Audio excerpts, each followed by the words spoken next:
The Blockade Runners by Jules Verne. Chapter 1. The Dolphin. The Clyde was the first river whose waters were lashed into foam by a steamboat. It was in 1812 when the steamer called the Comet ran between Glasgow and Greenock at the speed of 6 miles an hour. Since that time more than 1 million of steamers or packet boats have plied this Scotch river, and the inhabitants of Glasgow must be as familiar as any people with the wonders of steam navigation. However, on the 3rd of December, 1862, an immense crowd, composed of ship owners, merchants, manufacturers, workmen, sailors, women, and children, thronged the muddy streets of Glasgow, all going in the direction of Kelvin Dock, the large shipbuilding premises belonging to Messrs. Todd and MacGregor. This last name especially proves that the descendants of the famous Highlanders have become manufacturers, and that they have made workmen of all the vassals of the old clan chieftains. Kelvin Dock is situated a few minutes' walk from the town, on the right bank of the Clyde. Soon the immense timber yards were thronged with speculators. Not a part of the quay, not a wall of the wharf, not a factory roof showed an unoccupied place. The river itself was covered with craft of all descriptions, and the heights of Govan on the left bank swarmed with spectators. There was, however, nothing extraordinary in the event about to take place. It was nothing but the launching of a ship, and this was an everyday affair with the people of Glasgow. Had the Dolphin, then, for that was the name of the ship built by Messrs. Todd and MacGregor, some special peculiarity? To tell the truth, it had none. It was a large ship, about 1,500 tons, in which everything combined to obtain superior speed. Her engines, of 500 horsepower, were from the workshops of Lancefield Forge. They worked 2 screws, one on either side of the stern post, completely independent of each other. As for the depth of water the Dolphin would draw, it must be very inconsiderable. Connoisseurs were not deceived, and they concluded rightly that this ship was destined for shallow straits. But all these particulars could not in any way justify the eagerness of the people. Taken altogether, the Dolphin was nothing more or less than an ordinary ship. Would her launching present some mechanical difficulty to be overcome? Not any more than usual. The Clyde had received many a ship of heavier tonnage, and the launching of the Dolphin would take place in the usual manner. In fact, when the water was calm, the moment the ebb tide set in, the workmen began to operate. Their mallets kept perfect time falling on the wedges meant to raise the ship's keel. Soon a shudder ran through the whole of her massive structure, although she had only been slightly raised. One could see that she shook, and then gradually began to glide down the well-greased wedges, and in a few moments she plunged into the Clyde. Her stern struck the muddy bed of the river. Then she raised herself on the top of a gigantic wave, and, carried forward by her start, would have been dashed against the quay of the Govan timber yards if her anchors had not restrained her. The launch had been perfectly successful. The Dolphin swayed quietly on the waters of the Clyde. All the spectators clapped their hands when she took possession of her natural element, and loud hurrahs arose from either bank. But wherefore these cries and this applause? Undoubtedly, the most eager of the spectators would have been at a loss to explain the reason of his enthusiasm. What was the cause, then, of the lively interest excited by this ship? Simply the mystery which shrouded her destination. It was not known to what kind of commerce she was to be appropriated, and in questioning different groups, the diversity of opinion on this important subject was indeed astonishing. However, the best informed, at least those who pretended to be so, agreed in saying that the steamer was going to take part in the terrible war which was then ravaging the United States of America, but more than this they did not know, and whether the Dolphin was a privateer, a transport ship, or an addition to the Federal marine was what no one could tell. "Hurrah!" cried one, affirming that the Dolphin had been built for the Southern States. "Hip, hip, hip!" cried another, swearing that never had a faster boat crossed to the American coasts. Thus its destination was unknown, and in order to obtain any reliable information one must be an intimate friend, or, at any rate, an acquaintance of Vincent Playfair and Company, of Glasgow. A rich, powerful, intelligent house of business was that of Vincent Playfair and Company, in a social sense, an old and honorable family, descended from those tobacco lords who built the finest quarters of the town. These clever merchants, by an act of the Union, had founded the first Glasgow warehouse for dealing in tobacco from Virginia and Maryland. Immense fortunes were realized. Mills and foundries sprang up in all parts, and in a few years the prosperity of the city attained its height. The house of Playfair remained faithful to the enterprising spirit of its ancestors. It entered into the most daring schemes, and maintained the honor of English commerce. The principal, Vincent Playfair, a man of 50, with a temperament essentially practical and decided, although somewhat daring, was a genuine ship-owner. Nothing affected him beyond commercial questions, not even the political side of the transactions. Otherwise he was a perfectly loyal and honest man. However, he could not lay claim to the idea of building and fitting up the Dolphin. She belonged to his nephew, James Playfair, a fine young man of 30, the boldest skipper of the British merchant marine. It was one day at the Tontine coffee room under the arcades of the town hall that James Playfair, after having impatiently scanned the American journal, disclosed to his uncle an adventurous scheme. "Uncle Vincent," said he, coming to the point at once, "there are 2 millions of pounds to be gained in less than a month." "And to what risk?" asked Uncle Vincent. "A ship and a cargo." "Nothing else?" "Nothing, except the crew and the captain, and that does not reckon for much." "Let us see," said Uncle Vincent. "It is all seen," replied James Playfair. "You have read the Tribune, the New York Herald, the Times, the Richmond Enquirer, the American Review?" "Scores of times, nephew." "You believe, like me, that the war of the United States will last a long time still?" "A very long time." "You know how much this struggle will affect the interests of England, and especially those of Glasgow?" "And more especially still, the house of Playfair and Company," replied Uncle Vincent. "Theirs especially," added the young captain. "I worry myself about it every day, James, and I cannot think without terror of the commercial disasters which this war may produce. Not but that the house of Playfair is firmly established, nephew. At the same time, it has correspondents which may fail. Ah, those Americans, slaveholders or abolitionists, I have no faith in them." If Vincent Playfair was wrong in thus speaking with respect to the great principles of humanity, always and everywhere superior to personal interests, he was, nevertheless, right from a commercial point of view. The most important material was failing at Glasgow. The cotton famine became every day more threatening. Thousands of workmen were reduced to living upon public charity. Glasgow possessed 25,000 looms, by which 625,000 yards of cotton were spun daily, that is to say, 50 millions of pounds yearly.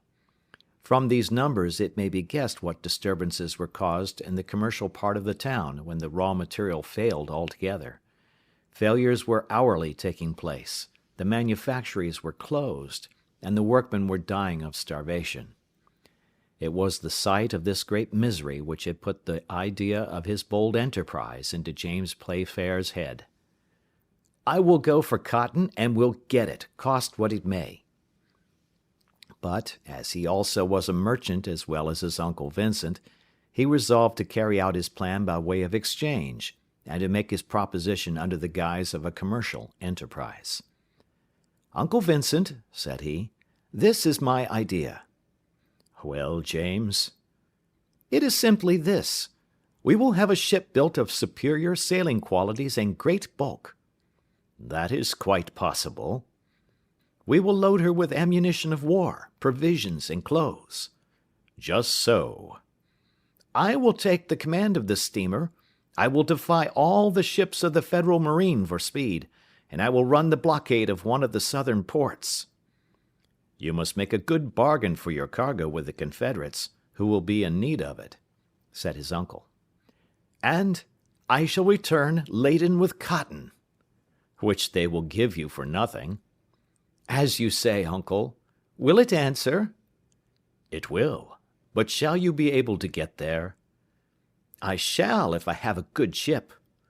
One can be made on purpose, but the crew? Oh, I will find them. I do not want many men, enough to work with, that is all. It is not a question of fighting with the Federals, but distancing them. They shall be distanced, said Uncle Vincent in a peremptory tone. But now tell me, James, to what port of the American coast do you think of going? Up to now, uncle, ships have run the blockade of New Orleans, Wilmington, and Savannah. But I think of going straight to Charleston. No English boat has yet been able to penetrate into the harbor except the Bermuda. I will do like her, and if my ship draws but very little water, I shall be able to go where the Federalists will not be able to follow. The fact is, said Uncle Vincent, Charleston is overwhelmed with cotton. They are even burning it to get rid of it. Yes, replied James. Besides, the town is almost invested. Beauregard is running short of provisions, and he will pay me a golden price for my cargo. Well, nephew, and when will you start? In 6 months. I must have the long winter's nights to aid me. It shall be as you wish, nephew. It is settled then, uncle? Settled. Shall it be kept quiet? Yes, better so.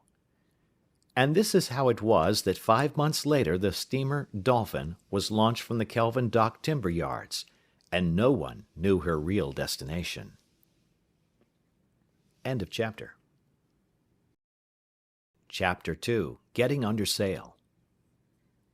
The Dolphin was rapidly equipped. Her rigging was ready, and there was nothing to do but fit her up. She carried 3 schooner masts, an almost useless luxury. In fact, the Dolphin did not rely on the wind to escape the Federalists, but rather on her powerful engines. Towards the end of December, a trial of the steamer was made in the Gulf of the Clyde. Which was the more satisfied, builder or captain, it is impossible to say. The new steamer shot along wonderfully, and the patent log showed a speed of 17 miles an hour, a speed which as yet no English, French, or American boat had ever obtained. The Dolphin would certainly have gained by several lengths in a sailing match with the fastest opponent. The loading was begun on the 25th of December, the steamer having ranged along the steamboat quay a little below Glasgow Bridge, the last which stretches across the Clyde before its mouth. Here the wharfs were heaped with a heavy cargo of clothes, ammunition, and provisions which were rapidly carried to the hold of the Dolphin. The nature of this cargo betrayed the mysterious destination of the ship, and the house of Playfair could no longer keep it secret. Besides, the Dolphin must not be long before she started. No American cruiser had been signaled in English waters, and then, when the question of getting the crew came, how was it possible to keep silent any longer?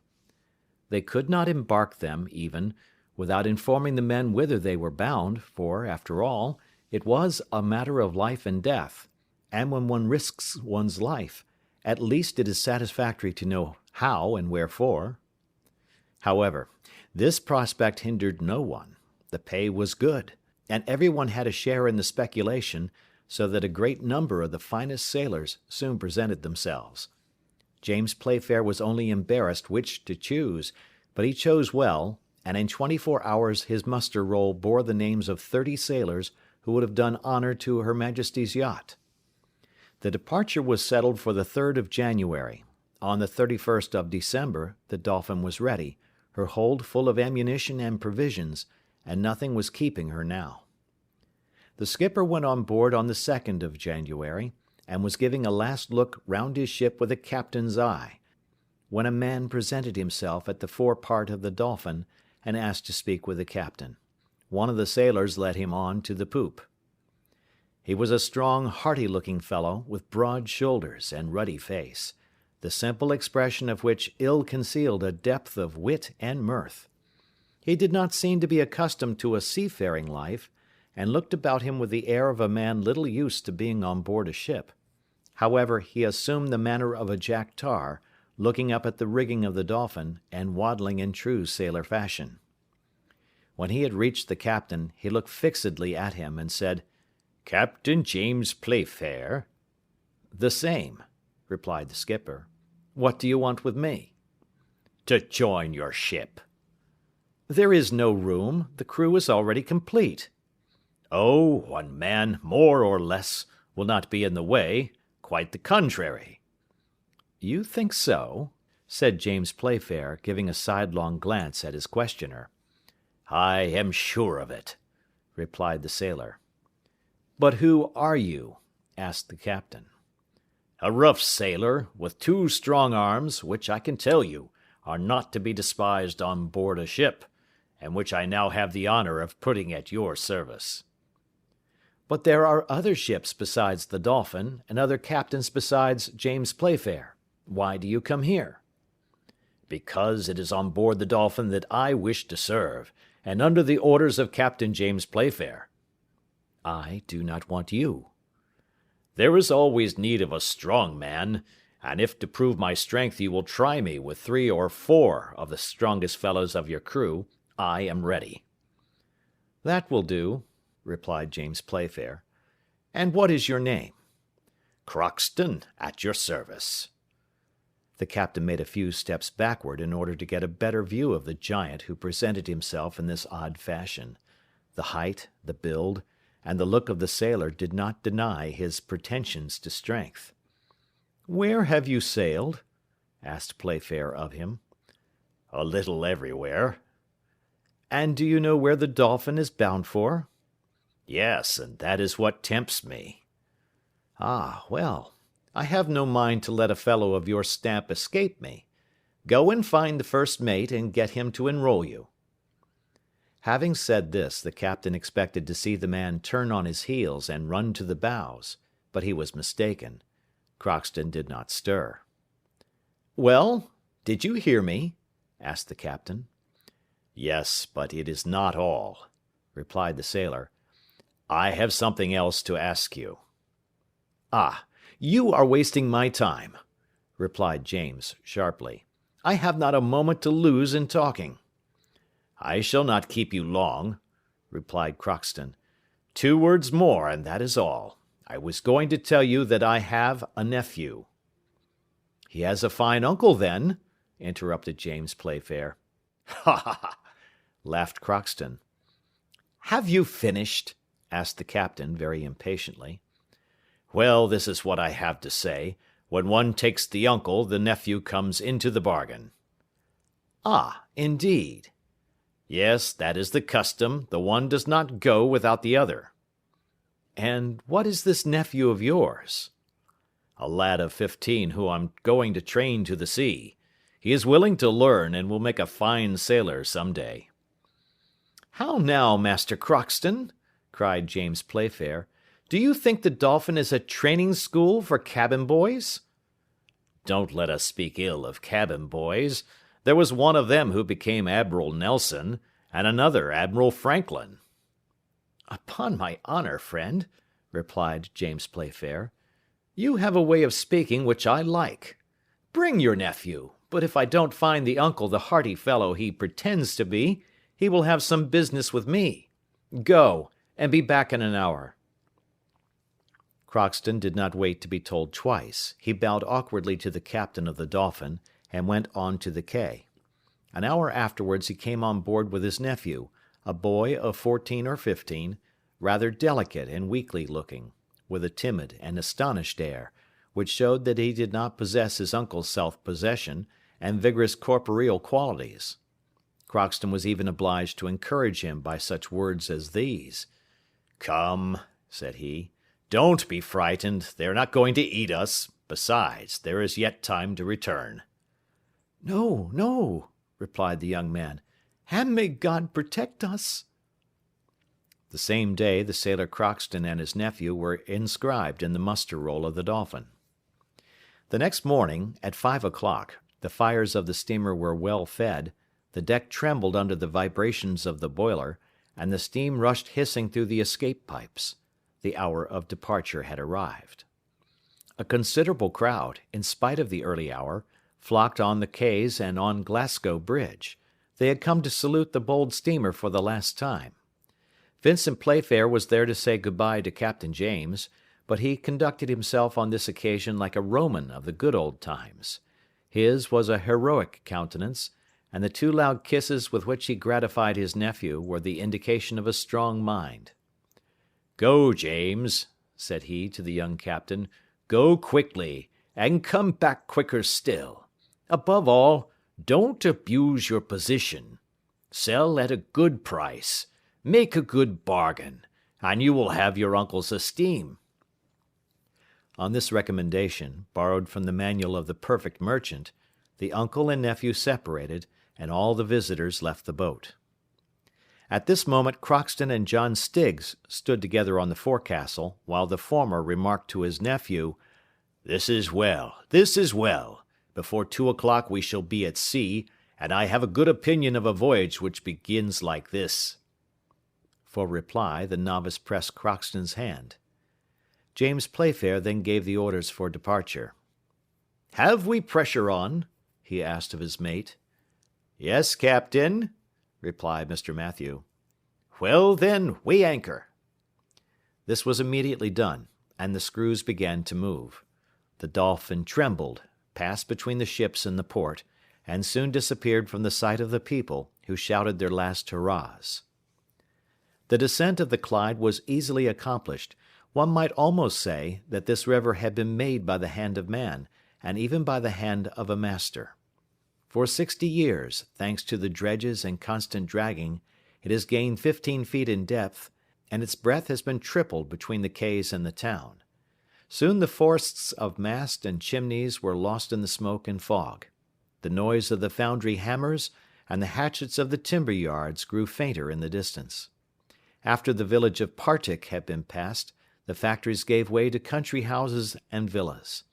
The Dolphin, slackening her speed, sailed between the dikes which carry the river above the shores, and often through a very narrow channel, which, however, is only a small inconvenience for a navigable river, for, after all, depth is of more importance than width. The steamer, guided by one of those excellent pilots from the Irish Sea, passed without hesitation between floating buoys, stone columns, and biggings surmounted with lighthouses, which marked the entrance to the channel. Beyond the town of Renfrew, at the foot of Kilpatrick Hills, the Clyde grew wider. Then came Bowling Bay, at the end of which opens the mouth of the canal which joins Edinburgh to Glasgow. Lastly, at the height of 400 feet from the ground, was seen the outline of Dumbarton Castle, almost indiscernible through the mists, and soon the harbour boats of Glasgow were rocked on the waves which the Dolphin caused. Some miles farther on, Greenock, the birthplace of James Watt, was passed. The Dolphin now found herself at the mouth of the Clyde, and at the entrance of the gulf by which it empties its waters into the Northern Ocean. Here the first undulations of the sea were felt, and the steamer ranged along the picturesque coast of the Isle of Arran. At last the promontory of Cantyre, which runs out into the channel, was doubled. The Isle of Rathlin was hailed. The pilot returned by a shore boat to his cutter, which was cruising in the open sea. The Dolphin, returning to her captain's authority, took a less frequented route round the north of Ireland, and soon, having lost sight of the last European land, found herself in the open ocean. End of chapter. Chapter 3. Things are not what they seem. The Dolphin had a good crew, not fighting men or boarding sailors, but good working men, and that was all she wanted. These brave, determined fellows were all, more or less, merchants. They sought a fortune rather than glory. They had no flag to display, no colours to defend with cannon. In fact, all the artillery on board consisted of 2 small swivel signal guns. The Dolphin shot bravely across the water, and fulfilled the utmost expectations of both builder and captain. Soon she passed the limit of British seas. There was not a ship in sight. The great ocean route was free. Besides, no ship of the Federal marine would have a right to attack her beneath the English flag.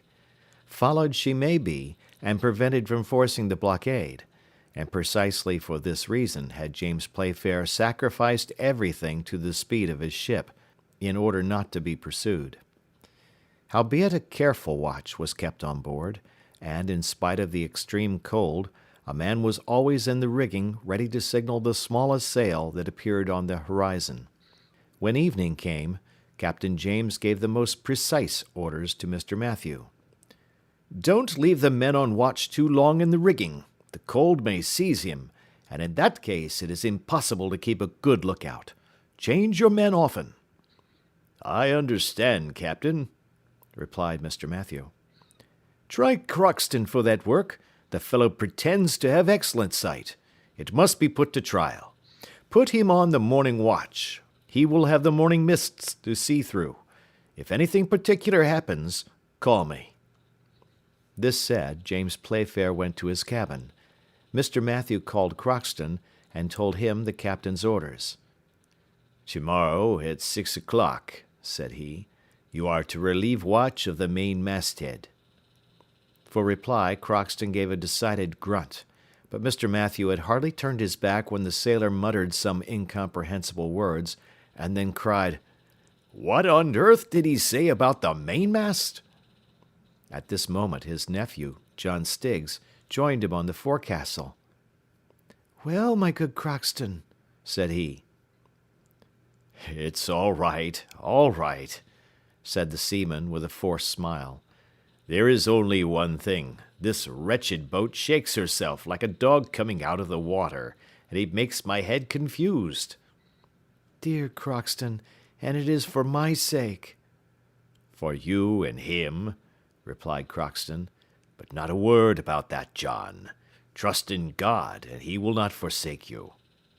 So saying, John Stiggs and Croxton went to the sailor's berth, but the sailor did not lie down before he had seen the young novice comfortably settled in the narrow cabin which he had got for him. The next day, at 6 o'clock in the morning, Croxton got up to go to his place. He went on deck, where the first officer ordered him to go up into the rigging and keep good watch. At these words the sailor seemed undecided what to do. Then, making up his mind, he went towards the bows of the Dolphin. "Well, where are you off to now?" cried Mr. Matthew. "Where you sent me," answered Croxton. "I told you to go to the mainmast." "And I'm going there," replied the sailor in an unconcerned tone, continuing his way to the poop.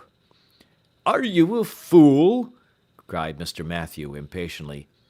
"You are looking for the bars of the main on the foremast. You are like a cockney who doesn't know how to twist a cat of nine tails or make a splice. On board what ship can you have been, man? The mainmast, stupid! The mainmast!" The sailors, who had run up to hear what was going on, burst out laughing when they saw Croxton's disconcerted look, as he went back to the forecastle. "So," said he, looking up the mast, the top of which was quite invisible through the morning mists. "So, am I to climb up here?" "Yes," replied Mr. Matthew. "And hurry yourself. By St. Patrick, a Federal ship would have time to get her bowsprit fast in our rigging before that lazy fellow could get to his post. Will you go up?" Without a word, Croxton got on the bulwarks with some difficulty. Then he began to climb the rigging with most visible awkwardness, like a man who did not know how to make use of his hands or feet. When he had reached the topgallant, instead of springing lightly on to it, he remained motionless, clinging to the ropes, as if he had been seized with giddiness. Mr. Matthew, irritated by his stupidity, ordered him to come down immediately. "That fellow there," said he to the boatswain, "has never been a sailor in his life. Johnston, just go and see what he has in his bundle." The boatswain made haste to the sailor's berth. In the meantime, Croxton was with difficulty coming down again, but, his foot having slipped, he slid down the rope he had hold of, and fell heavily on the deck. "Clumsy blockhead! Landlubber!" cried Mr. Matthew, by way of consolation. "What did you come to do on board the Dolphin? Ah, you entered as an able seaman, and you cannot even distinguish the main from the foremast. I shall have a little talk with you." Crockston made no attempt to speak. He bent his back like a man resigned to anything he might have to bear. Just then the boatswain returned. "This," said he to the first officer, "is all that I have found, a suspicious portfolio with letters." "Give them here," said Mr. Mathew. "Letters with Federal stamps. Mr. Halliburtt of Boston. An abolitionist. A Federalist. Wretch, you are nothing but a traitor, and have sneaked on board to betray us. Never mind, you will be paid for your trouble with the cat-o'-nine-tails. Boatswain, call the captain, and you others just keep an eye on that rogue there." Crockston received these compliments with a hideous grimace, but he did not open his lips. They had fastened him to the capstan, and he could move neither hand nor foot. A few minutes later, James Playfair came out of his cabin and went to the forecastle, where Mr. Mathew immediately acquainted him with the details of the case. "What have you to say?" asked James Playfair, scarcely able to restrain his anger. "Nothing," replied Crockston. "And what did you come on board my ship for?" "Nothing." "And what do you expect from me now?" "Nothing." "Who are you? An American, as letters seem to prove?" Crockston did not answer. "Boatswain," said James Playfair, 50 lashes with a cat-o'-nine-tails to loosen his tongue. Will that be enough, Crockston?" "It will remain to be seen," replied John Stiggs' uncle without moving a muscle. "Now then, come along, men," said the boatswain. At this order, 2 strong sailors stripped Crockston of his woolen jersey. They had already seized the formidable weapon and laid it across the prisoner's shoulders, when the novice, Mr. Stiggs, pale and agitated, hurried on deck. "Captain!" exclaimed he. "Ah, the nephew!" remarked James Playfair. "Captain!" repeated the novice, with a violent effort to steady his voice. "I will tell you what Crockston does not want to say. I will hide it no longer. Yes, he is American, and so am I. We are both enemies of the slaveholders, but not traitors come on board to betray the Dolphin into the hands of the Federalists." "What did you come to do, then?" asked the captain in a severe tone, examining the novice attentively. The latter hesitated a few seconds before replying. Then he said, "Captain, I should like to speak to you in private." Whilst John Stiggs made this request, James Playfair did not cease to look carefully at him. The sweet young face of the novice, his peculiarly gentle voice, the delicacy and whiteness of his hands, hardly distinguished by paint, the large eyes, the animation of which could not bide their tenderness. All this together gave rise to a certain suspicion in the captain's mind. When John Stiggs had made his request, Playfair glanced fixedly at Crockston, who shrugged his shoulders. Then he fastened a questioning look on the novice, which the latter could not understand, and said simply to him, "Come." John Stiggs followed the captain on to the poop, and then James Playfair, opening the door of his cabin, said to the novice, whose cheeks were pale with emotion, "Be so kind as to walk in, miss." John, thus addressed, blushed violently, and 2 tears rolled involuntarily down his cheeks. "Don't be alarmed, miss," said James Playfair in a gentle voice, "but be so good as to tell me how I come to have the honor of having you on board." The young girl hesitated a moment, then, reassured by the captain's look, she made up her mind to speak. "Sir," said she, "I wanted to join my father at Charleston. The town is besieged by land and blockaded by sea. I knew not how to get there, when I heard that the Dolphin meant to force the blockade. I came on board your ship, and I beg you to forgive me if I acted without your consent, which you would have refused me." "Certainly," said James Playfair. "I did well, then, not to ask you. resumed the young girl with a firmer voice. The captain crossed his arms, walked round his cabin, and then came back. "What is your name?" said he. Jenny Halbert. Your father, if I remember rightly the address on the letters, is he not from Boston? Yes, sir. And a northerner is thus in a southern town in the thickest of the war? My father is a prisoner. He was at Charleston when the first shot of the Civil War was fired, and the troops of the Union driven from Fort Sumter by the Confederates. My father's opinions exposed him to the hatred of the slavist part, and by the order of General Beauregard, he was imprisoned. I was then in England, living with a relation who has just died, and left alone, with no help but that of Crockston, our faithful servant. I wished to go to my father and share his prison with him. What was Mr. Halibert then? Asked James Playfair. A loyal and brave journalist, replied Jenny proudly, one of the noblest editors of the Tribune, and the one who was the boldest in defending the cause of the negroes. An abolitionist, cried the captain angrily. One of those men who, under the vain pretense of abolishing slavery, have deluged their country with blood and ruin. Sir, replied Jenny Halibert, growing pale, you are insulting my father. You must not forget that I stand alone to defend him. The young captain blushed scarlet. Anger mingled with shame struggled in his breast. Perhaps he would have answered the young girl, but he succeeded in restraining himself, and, opening the door of the cabin, he called, "Boatswain!" The boatswain came to him directly. "This cabin will henceforward belong to Miss Jenny Halibert. Have a cot made ready for me at the end of the poop. That's all I want."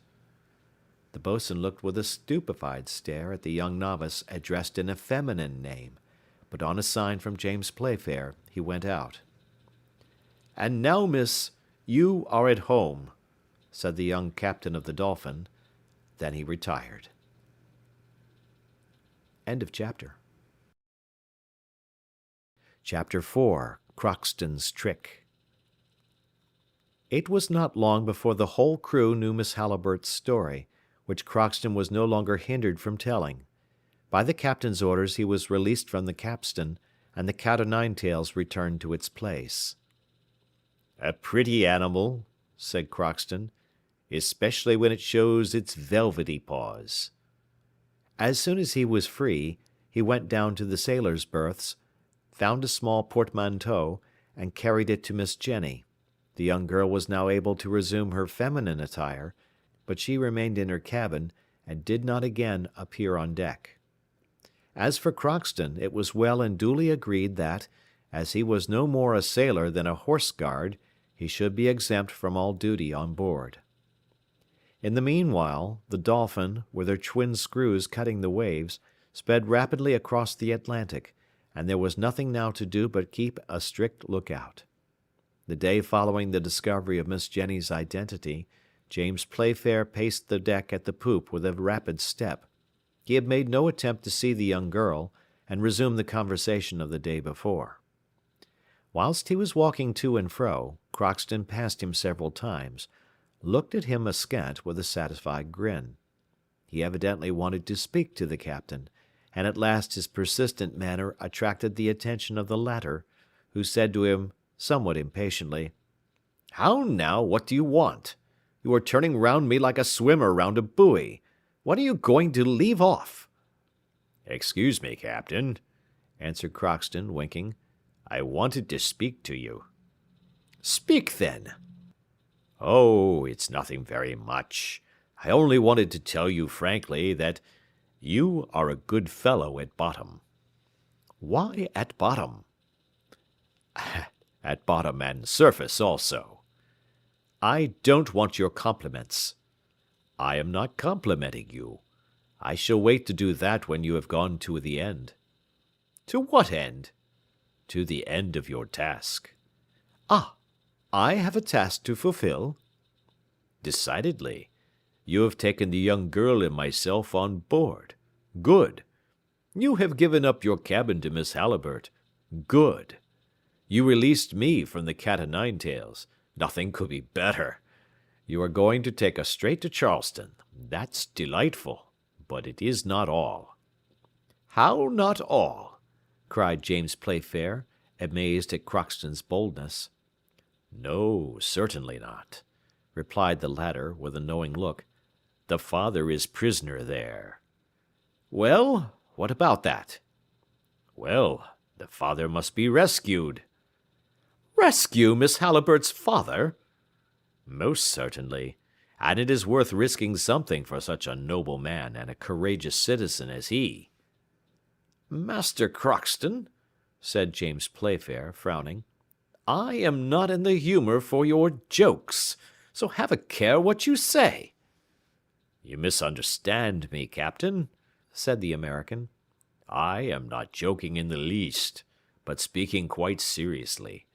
What I have proposed may at first seem very absurd to you.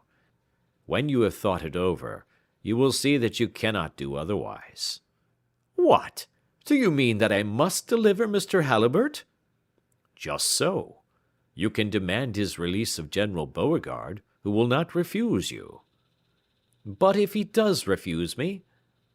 "In that case," replied Crockston, in a deliberate tone, "we must use stronger measures, and carry off the prisoner by force."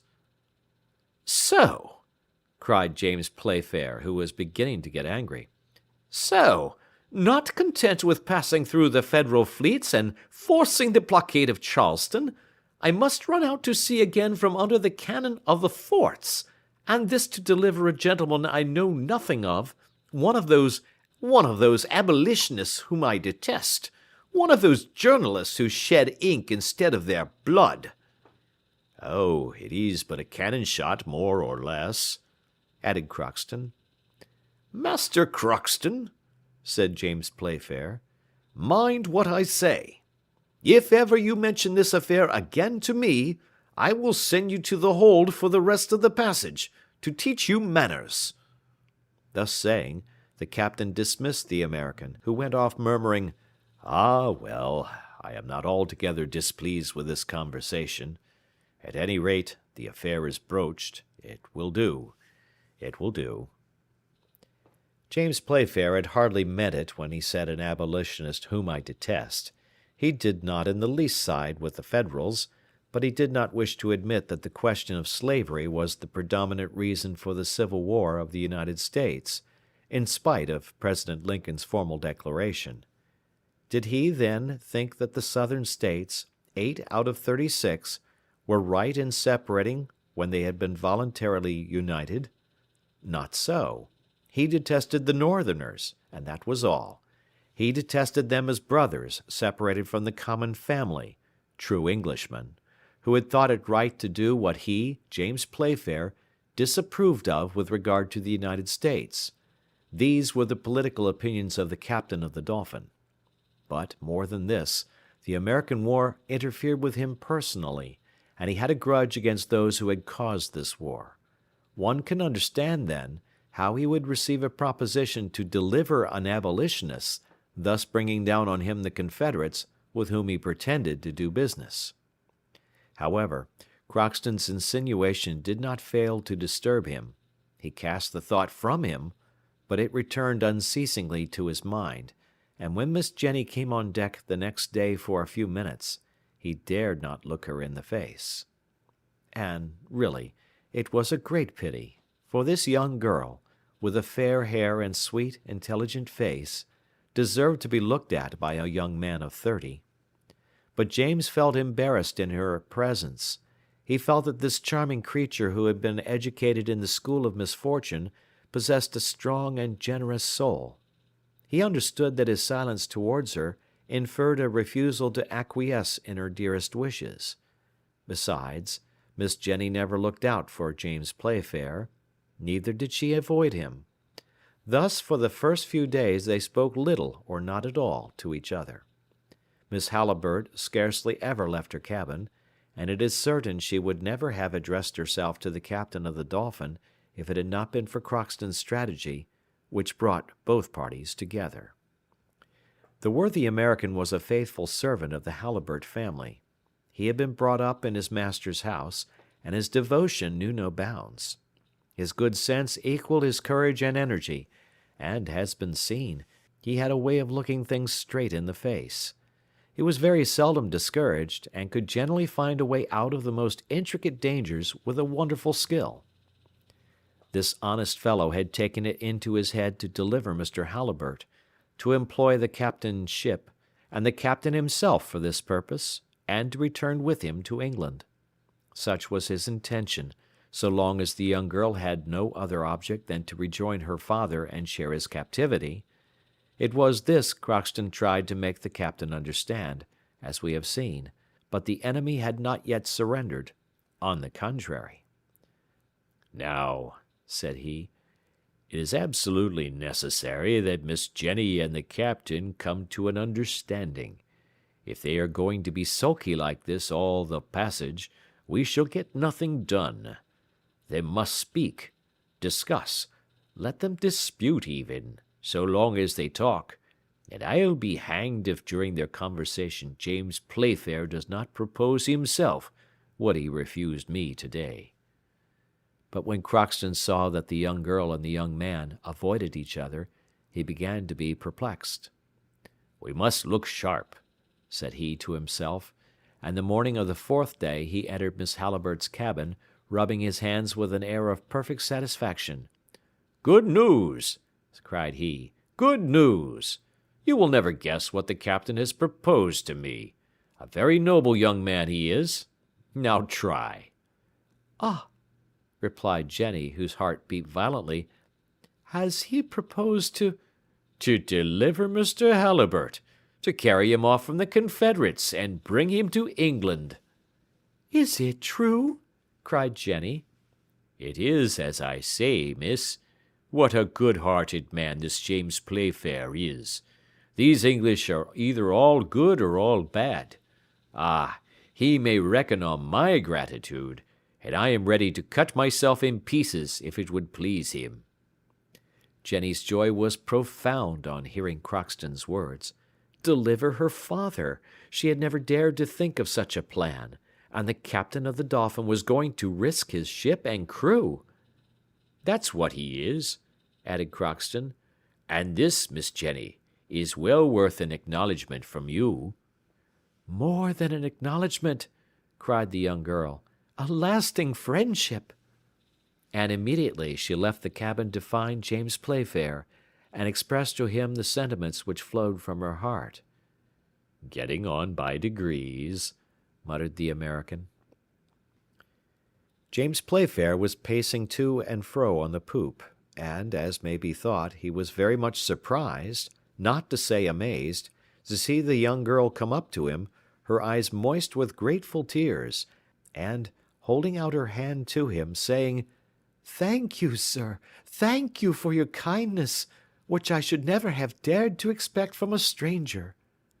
"Miss," replied the captain, as if he understood nothing of what she was talking, and could not understand, "I do not know—" "Nevertheless, sir, you are going to brave many dangers, perhaps compromise your interests for me, and you have done so much already in offering me on board an hospitality to which I have no right whatever." "Pardon me, Miss Jenny," interrupted James Playfair, "but I protest again, I do not understand your words. I have acted towards you as any well-bred man would towards a lady, and my conduct deserves neither so many thanks nor so much gratitude." "Mr. Playfair," said Jenny, "it is useless to pretend any longer. Crockston has told me all."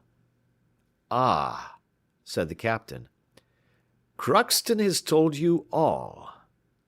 Then I understand less than ever the reason for your leaving your cabin, and saying these words which—" Whilst speaking, the captain felt very much embarrassed.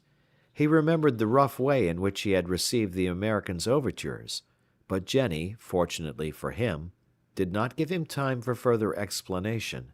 She interrupted him, holding out her hand and saying, "Mr. James, I had no other object in coming on board your ship except to go to Charleston, and there, however cruel the slaveholders may be, they will not refuse to let a poor girl share her father's prison. That was all. I had never thought of a return as possible. But, since you are so generous as to wish for my father's deliverance, since you will attempt everything to save him, be assured you have my deepest gratitude." James did not know what to do or what part to assume. He bit his lip. He dared not take the hand offered him. He saw perfectly that Crockston had compromised him, so that escape was impossible. At the same time he had no thoughts of delivering Mr. Halliburtt, and getting complicated in a disagreeable business. But how dash to the ground the hope which had arisen in this poor girl's heart? How refuse the hand which she held out to him with a feeling of such profound friendship? How change to tears of grief the tears of gratitude which filled her eyes? So the young man tried to reply evasively, in a manner which would ensure his liberty of action for the future. "Miss Jenny," said he, "rest assured I will do everything in my power for—" and he took the little hand in both of his, but with the gentle pressure he felt his heart melt, and his head grow confused. Words to express his thoughts failed him. He stammered out some incoherent words. Miss Jenny, for you—" Crockston, who was watching him, rubbed his hands, grinning and repeating to himself, "It will come, it will come, it has come." How James Playfair would have managed to extricate himself from his embarrassing position, no one knows. But fortunately for him, if not for the Dolphin, the man on watch was heard crying, "Ahoy! Officer of the watch!" "What now?" asked Mr. Mathew. "A sail to windward." James Playfair, leaving the young girl, immediately sprang to the shrouds of the mainmast. End of chapter. Chapter 5. The Shot from the Iroquois, and Miss Jenny's Arguments. Until now the navigation of the Dolphin had been very fortunate. Not one ship had been signaled before the sail hailed by the man on watch. The Dolphin was then in 32 degrees 51 minutes latitude and 57 degrees 43 minutes west longitude. For 48 hours a fog, which now began to rise, had covered the ocean. If this mist favored the Dolphin by hiding her course, it also prevented any observations at a distance being made, and, without being aware of it, she might be sailing side by side, so to speak, with the ships she wished most to avoid. Now this is just what had happened, and when the ship was signaled, she was only 3 miles to windward. When James Playfair had reached the cross-trees, he saw distinctly, through an opening in the mist, a large Federal corvette in full pursuit of the Dolphin. Having carefully examined her, the captain came down on deck again, and called to the first officer. "Mr. Mathew," said he, "what do you think of this ship?" "I think, Captain, that it is a Federal cruiser which suspects our intentions." "There is no possible doubt of her nationality," said James Playfair. "Look!" At this moment the starry flag of the North United States appeared on the gaff yards of the corvette, and the latter asserted her colors with a cannon shot. "An invitation to show ours," said Mr. Mathew. "Well, let us show them. There is nothing to be ashamed of." "What's the good?" replied James Playfair. "Our flag will hardly protect us, and it will not hinder those people from paying us a visit. No, let us go ahead." "And go quickly," replied Mr. Mathew, "for, if my eyes do not deceive me, I have already seen that corvette lying off Liverpool, where she went to watch the ships in building. My name is not Mathew, if that is not the Iroquois on her taffrail." "And is she fast?" "One of the fastest vessels of the Federal marine." "What guns does she carry?" "8." "Pooh!" "Oh, don't shrug your shoulders, Captain," said Mr. Mathew in a serious tone. "2 out of those 8 guns are rifled. One is a 60-pounder on the forecastle, and the other a 100-pounder on deck." "Upon my soul!" exclaimed James Playfair. "They are Parrots and will carry 3 miles." "Yes, and farther than that, Captain." "Ah, well, Mr. Mathew, let their guns be 60 or only 4-pounders, and let them carry 3 miles or 500 yards. It is all the same if we can go fast enough to avoid their shot. We will show this Iroquois how a ship can go when she is built on purpose to go. Have the fires drawn forward, Mr. Mathew." The first officer gave the captain's orders to the engineer, and soon volumes of black smoke curled from the steamer's chimneys. This proceeding did not seem to please the corvette, for she made the Dolphin the signal to lie to, but James Playfair paid no attention to this warning, and did not change his ship's course. "Now," said he, "we shall see what the Iroquois will do. Here is a fine opportunity for her to try her guns. Go ahead full speed." "Good," exclaimed Mr. Mathew. "She will not be long in saluting us." Returning to the poop, the captain saw Miss Halliburtt sitting quietly near the bulwarks. "Miss Jenny," said he, "we shall probably be chased by that corvette you see to windward, and as she will speak to us with shot, I beg to offer you my arm to take you to your cabin again." "Thank you very much, Mr. Playfair," replied the young girl, looking at him, "but I am not afraid of cannon shots." "However, miss, in spite of the distance, there may be some danger." "Oh, I was not brought up to be fearful.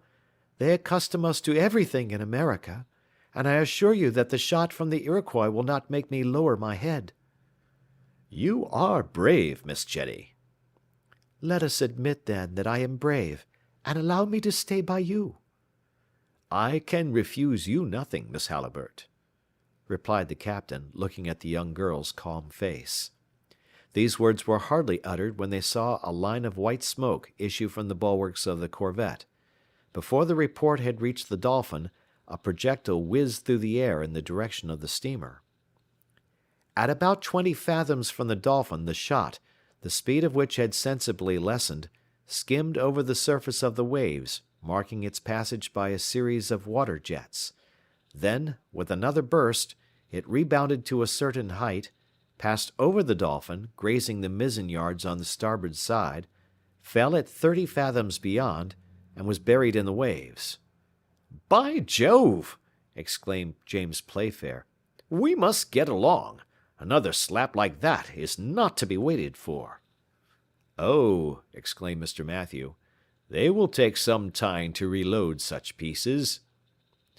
"Upon my honour, it is an interesting sight," said Crockston, who, with arms crossed, stood perfectly at his ease looking at the scene. "Ah, that's you!"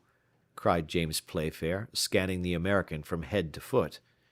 "It is me, Captain," replied the American, undisturbed. "I have come to see how these brave Federals fire. Not badly, in truth, not badly." The captain was going to answer Crockston sharply, but at this moment a second shot struck the sea on the starboard side.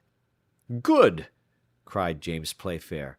"We have already gained 2 cables on this Iroquois. Your friends sail like a buoy. Do you hear, Master Crockston?"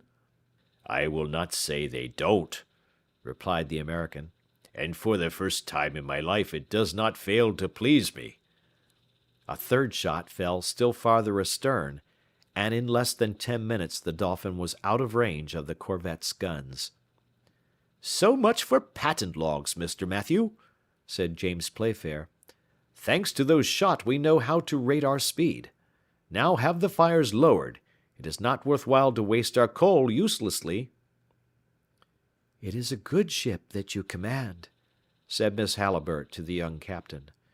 "Yes, Miss Jenny, my good Dolphin makes her 17 knots, and before the day is over we shall have lost sight of that corvette." James Playfair did not exaggerate the sailing qualities of his ship, and the sun had not set before the masts of the American ship had disappeared below the horizon. This incident allowed the captain to see Miss Halliburtt's character in a new light. Besides, the ice was broken, henceforward, during the whole of the voyage. The interviews between the captain and his passenger were frequent and prolonged. He found her to be a young girl, calm, strong, thoughtful, and intelligent, speaking with great ease, having her own ideas about everything, and expressing her thoughts with a conviction which unconsciously penetrated James Playfair's heart. She loved her country, she was zealous in the great cause of the Union, and expressed herself on the Civil War in the United States with an enthusiasm of which no other woman would have been capable. Thus it happened, more than once, that James Playfair found it difficult to answer her, even when questions purely mercantile arose in connection with the war. Miss Jenny attacked them none the less vigorously, and would come to no other terms whatever. At first James argued a great deal, and tried to uphold the Confederates against the Federals, to prove that the secessionists were in the right, and that if the people were united voluntarily, they might separate in the same manner. But the young girl would not yield on this point. She demonstrated that the question of slavery was predominant in the struggle between the North and South Americans, that it was far more a war in the cause of morals and humanity than politics, and James could make no answer. Besides, during these discussions, which he listened to attentively, it is difficult to say whether he was more touched by Miss Halliburtt's arguments or the charming manner in which she spoke. But at last he was obliged to acknowledge, among other things, that slavery was the principal feature in the war, that it must be put an end to decisively, and the last horrors of barbarous times abolished. It has been said that the political opinions of the captain did not trouble him much. He would have sacrificed his most serious opinion before such enticing arguments and under like circumstances. He made a good bargain of his ideas for the same reason. But at last he was attacked in his tenderest point. This was the question of the traffic in which the Dolphin was being employed, and consequently the ammunition which was being carried to the Confederates. "Yes, Mr. James," said Miss Halliburtt, "gratitude does not hinder me from speaking with perfect frankness. On the contrary, you are a brave seaman, a clever merchant. The house of Playfair is noted for its respectability. But in this case it fails in its principles, and follows a trade unworthy of it." "How?" cried James. "The house of Playfair ought not to attempt such a commercial enterprise." "No, it is taking ammunition to the unhappy creatures in revolt against the government of their country, and it is lending arms to a bad cause." "Upon my honor, Miss Jenny, I will not discuss the right of the Confederates with you. I will only answer you with one word. I am a merchant, and as such I only occupy myself with the interests of my house. I look for gain wherever there is an opportunity of getting it." "That is precisely what is to be blamed, Mr. James," replied the young girl. "Profit does not excuse it. Thus, when you supply arms to the Southerners, with which to continue a criminal war, you are quite as guilty as when you sell opium to the Chinese, which stupefies them." "Oh, for once, Miss Jenny, this is too much, and I cannot admit—" "No, what I say is just, and when you consider it, when you understand the part you are playing, when you think of the results for which you are responsible, you will yield to me in this point, as in so many others." James Playfair was dumbfounded at these words. He left the young girl, a prey to angry thoughts, for he felt his powerlessness to answer. Then he sulked like a child for half an hour, and an hour later he returned to the singular young girl who could overwhelm him with convincing arguments with quite a pleasant smile. In short, however it may have come about, and although he would not acknowledge it to himself, Captain James Playfair belonged to himself no longer. He was no longer commander-in-chief on board his own ship. Thus, to Crockston's great joy, Mr. Halliburtt's affairs appeared to be in a good way. The captain seemed to have decided to undertake everything in his power to deliver Miss Jenny's father, and for this he would be obliged to compromise the Dolphin, his cargo, his crew, and incur the displeasure of his worthy Uncle Vincent. End of chapter. Chapter 6. Sullivan Island Channel. 2 days after the meeting with the Iroquois, the Dolphin found herself abreast of the Bermudas, where she was assailed by a violent squall. These isles are frequently visited by hurricanes, and are celebrated for shipwrecks. It is here that Shakespeare has placed the exciting scene of his drama, The Tempest, in which Ariel and Caliban dispute for the empire of the floods. The squall was frightful. James Playfair thought once of running for one of the Bermudas, where the English had a military post. It would have been a sad waste of time, and therefore especially to be regretted. Happily the Dolphin behaved herself wonderfully well in the storm, and, after flying a whole day before the tempest, she was able to resume her course towards the American coast. But if James Playfair had been pleased with his ship, he had not been less delighted with the young girl's bravery. Miss Halliburtt had passed the worst hours of the storm at his side, and James knew that a profound, imperious, irresistible love had taken possession of his whole being. "Yes," said he, "this brave girl is mistress on board. She turns me like the sea a ship in distress. I feel that I am foundering. What will Uncle Vincent say? Ah, poor nature! I am sure that if Jenny asked me to throw all this accursed cargo into the sea, I should do it without hesitating, for love of her." Happily for the firm of Playfair and Company, Miss Halliburtt did not demand this sacrifice. Nevertheless, the poor captain had been taken captive, and Crockston, who read his heart like an open book, rubbed his hands gleefully. "We will hold him fast," he muttered to himself, "and before a week is past my master will be quietly installed in one of the best cabins of the Dolphin." As for Miss Jenny, did she perceive the feelings which she inspired? Did she allow herself to share them? No one could say, and James Playfair least of all. The young girl kept a perfect reserve, and her secret remained deeply buried in her heart. But whilst love was making such progress in the heart of the young captain, the Dolphin sped with no less rapidity towards Charleston. On the 13th of January, the watch signalled land 10 miles to the west. It was a low-lying coast, and almost blended with the line of the sea in the distance. Crockston was examining the horizon attentively, and about 9 o'clock in the morning he cried, "Charleston Lighthouse!" Now that the bearings of the Dolphin were set, James Playfair had but one thing to do, to decide by which channel he would run into Charleston Bay. "If we meet with no obstacles," said he, "before 3 o'clock we shall be in safety in the docks of the port." The town of Charleston is situated on the banks of an estuary 7 miles long and 2 broad, called Charleston Harbor, the entrance to which is rather difficult. It is enclosed between Morris Island on the south and Sullivan Island on the north. At the time when the Dolphin attempted to force the blockade, Morris Island already belonged to the Federal troops, and General Gillmore had caused batteries to be erected overlooking the harbor. Sullivan Island, on the contrary, was in the hands of the Confederates, who were also in possession of Moultrie Fort, situated at the extremity of the island. Therefore it would be advantageous to the Dolphin to go as close as possible to the northern shores to avoid the firing from the forts on Morris Island. 5 channels led into the estuary: Sullivan Island Channel, the Northern Channel, the Overall Channel, the Principal Channel, and lastly the Lawford Channel, but it was useless for strangers, unless they had skilful pilots on board, or ships drawing less than 7 feet of water, to attempt this last. As for Northern and Overall Channels, they were in range of the Federalist batteries, so it was no good thinking of them.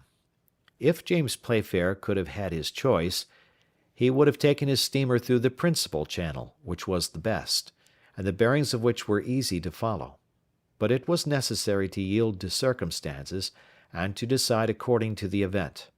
Besides, the captain of the Dolphin knew perfectly all the secrets of this bay, its dangers, the depths of its water at low tide, and its currents, so that he was able to steer his ship with the greatest safety as soon as he entered one of these narrow straits.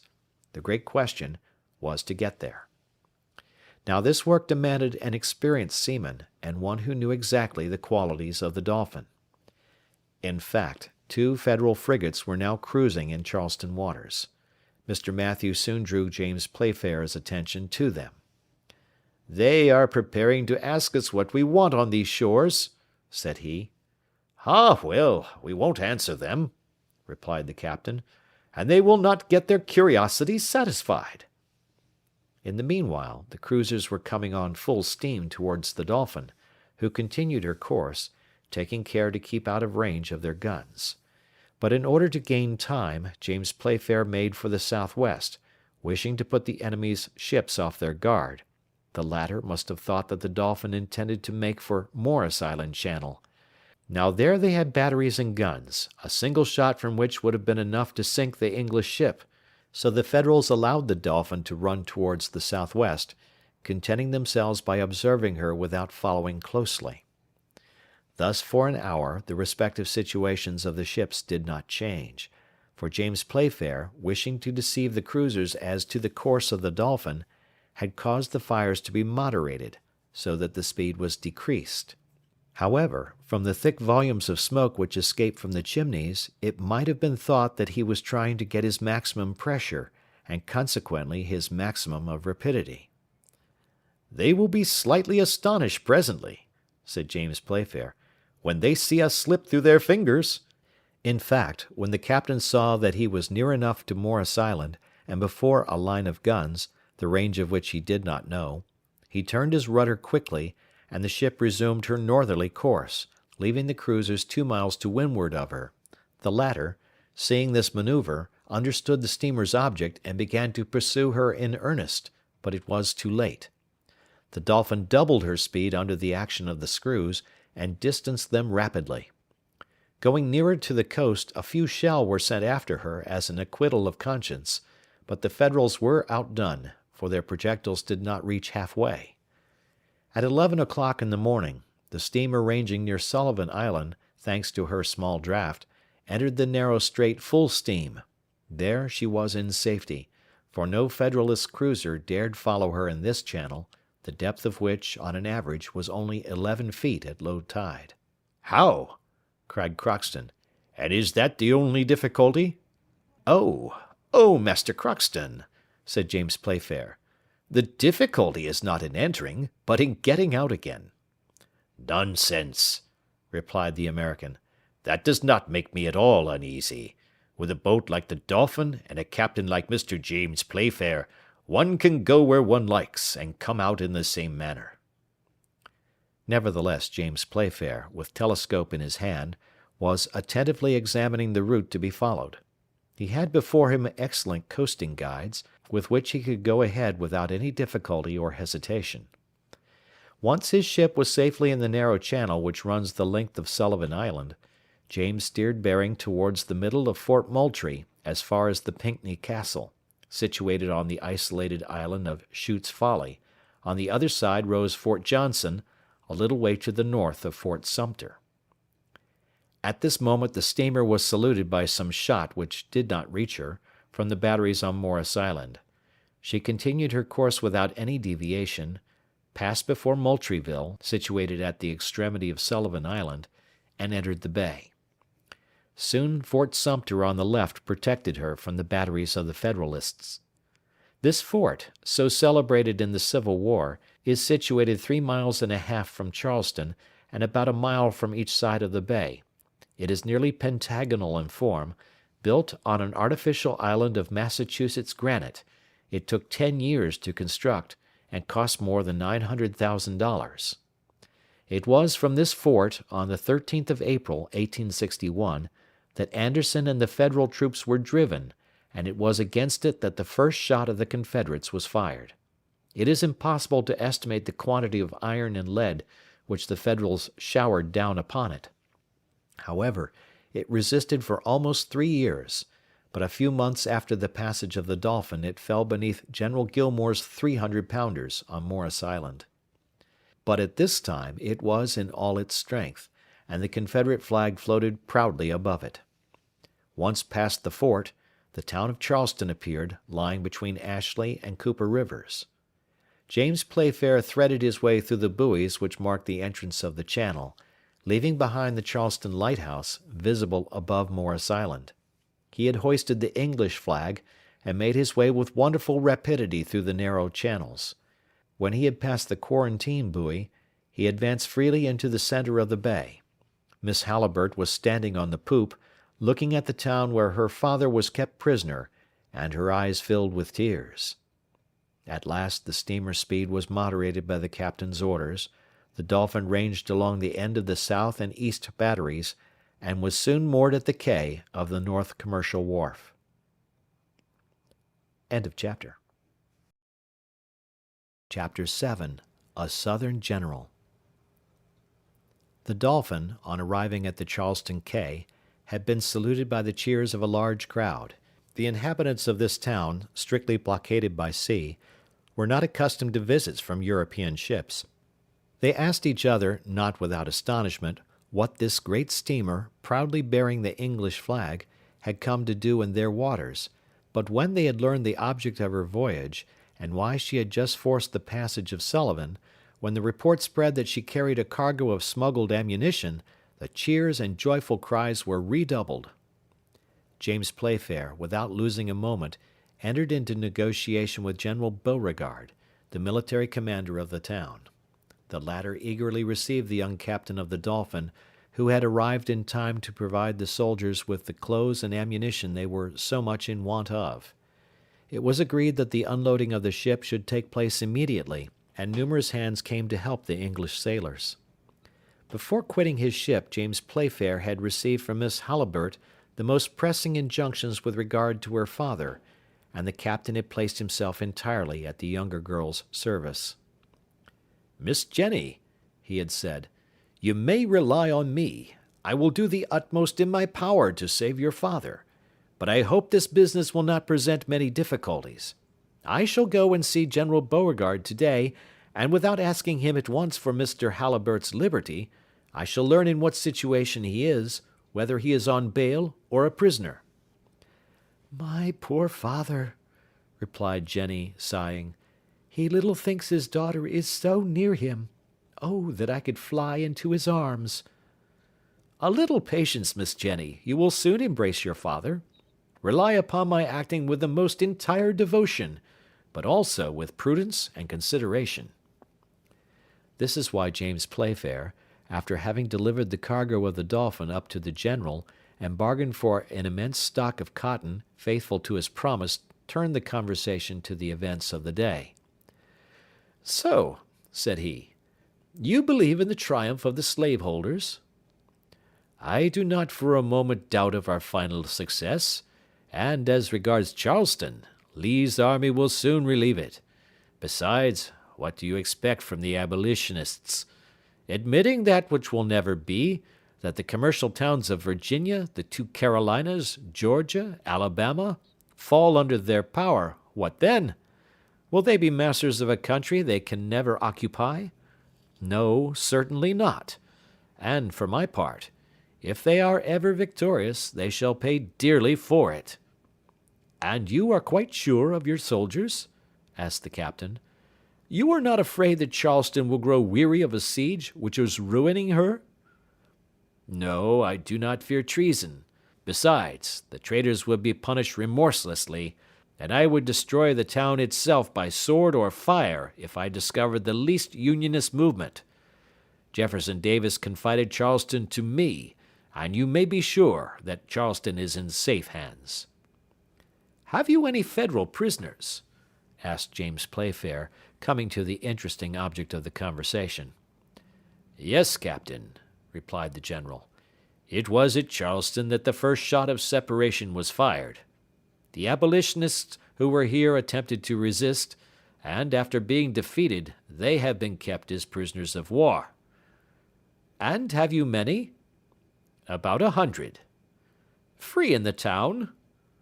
"They were, until I discovered a plot formed by them. Their chief succeeded in establishing a communication with the besiegers, who were thus informed of the situation of affairs in the town. I was then obliged to lock up these dangerous guests, and several of them will only leave their prison to ascend the slope of the citadel, where 10 Confederate balls will reward them for their Federalism." "What? To be shot?" cried the young man, shuddering involuntarily. "Yes, and their chief first of all. He is a very dangerous man to have in a besieged town. I have sent his letters to the President at Richmond, and before a week is past his sentence will be irrevocably passed." "Who is this man you speak of?" asked James Playfair, with an assumed carelessness. "A journalist from Boston, a violent abolitionist with a confounded spirit of Lincoln." "And his name?" "Jonathan Halliburtt." "Poor wretch!" exclaimed James, suppressing his emotion. "Whatever he may have done, one cannot help pitying him.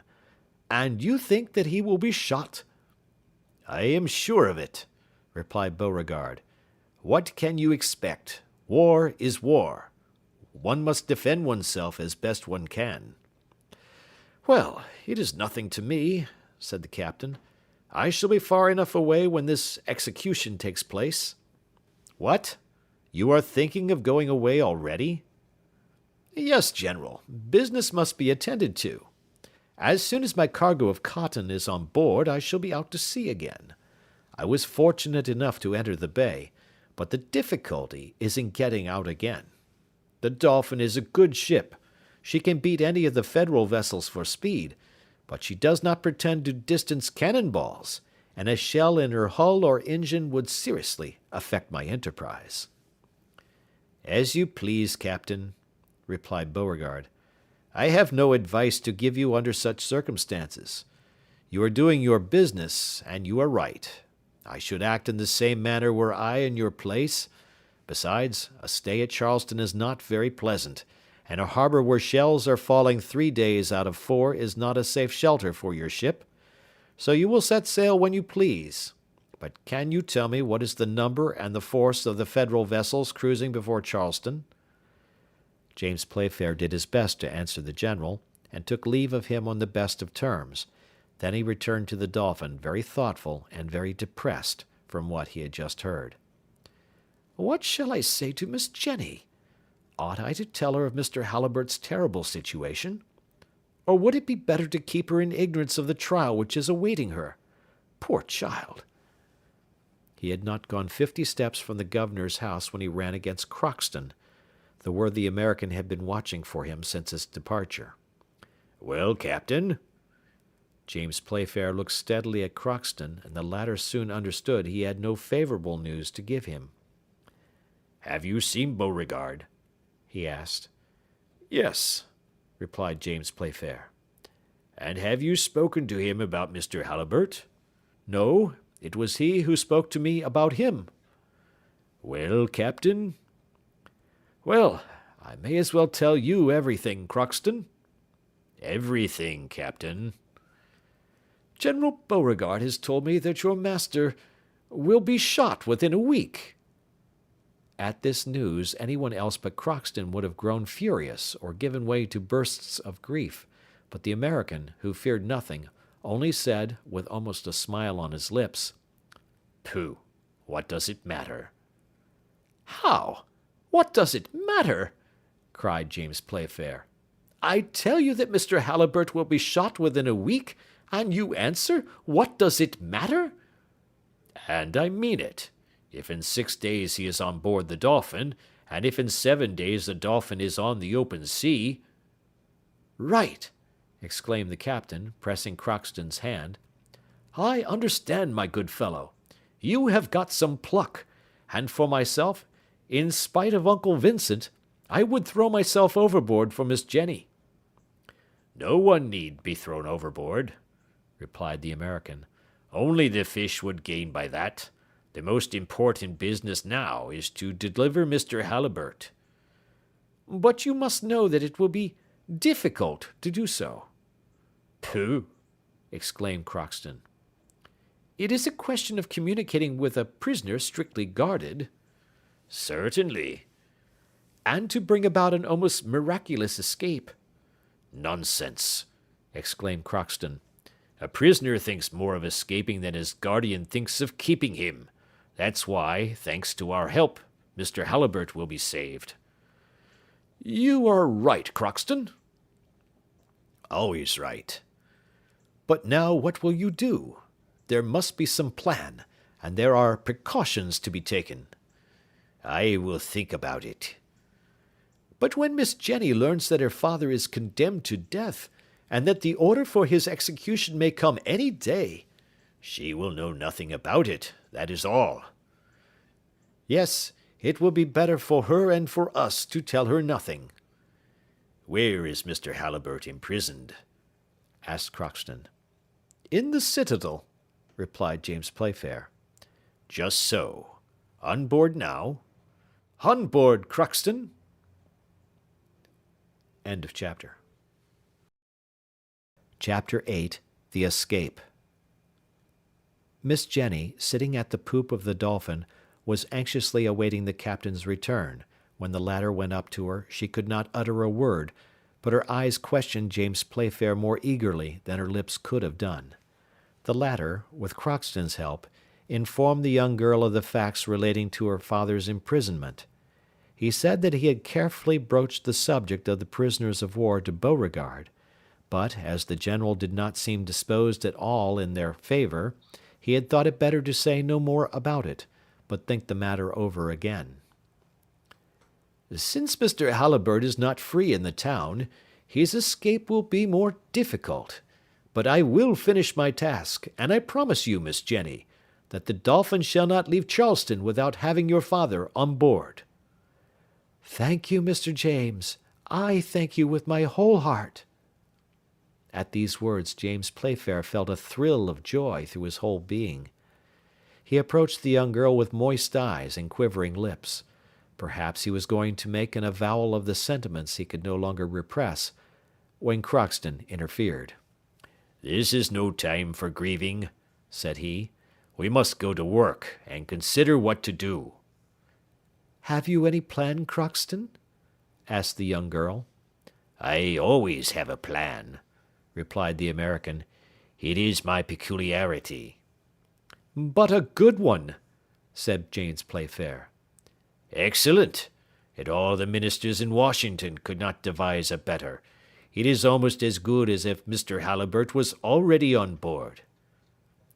Crockston spoke with such perfect assurance, at the same time with such simplicity, that it must have been the most incredulous person who could doubt his words. "We are listening, Crockston," said James Playfair. "Good. You, Captain, will go to General Beauregard, and ask a favour of him which he will not refuse you." "And what is that?" "You will tell him that you have on board a tiresome subject, a scamp who has been very troublesome during the voyage, and excited the crew to revolt. You will ask of him permission to shut him up in the citadel, at the same time, on the condition that he shall return to the ship on her departure, in order to be taken back to England, to be delivered over to the justice of his country." "Good," said James Playfair, half smiling. "I will do all that, and Beauregard will grant my request very willingly." "I am perfectly sure of it," replied the American. "But," resumed Playfair, "one thing is wanting." "What is that?" "The scamp." "He is before you, Captain." "What, the rebellious subject?" "Is myself. Don't trouble yourself about that." "Oh, you brave, generous heart!" cried Jenny, pressing the American's rough hands between her small white palms. "Go, Crockston," said James Playfair. "I understand you, my friend, and I only regret one thing, that is, that I cannot take your place." "Every one his part," replied Crockston. "If you put yourself in my place, you would be very much embarrassed, which I shall not be. You will have enough to do later on, to get out of the harbour under the fire of the Feds and Rebs, which, for my part, I should manage very badly." "Well, Crockston, go on." "Once in the citadel, I know it, I shall see what to do, and rest assured I shall do my best. In the meanwhile, you will be getting your cargo on board." "Oh, business is now a very unimportant detail," said the captain. "Not at all. And what would your Uncle Vincent say to that? We must join sentiment with work. It will prevent suspicion, but do it quickly. Can you be ready in 6 days?" "Yes." "Well, let the Dolphin be ready to start on the 22nd. "She shall be ready." "On the evening of the 22nd of January, you understand.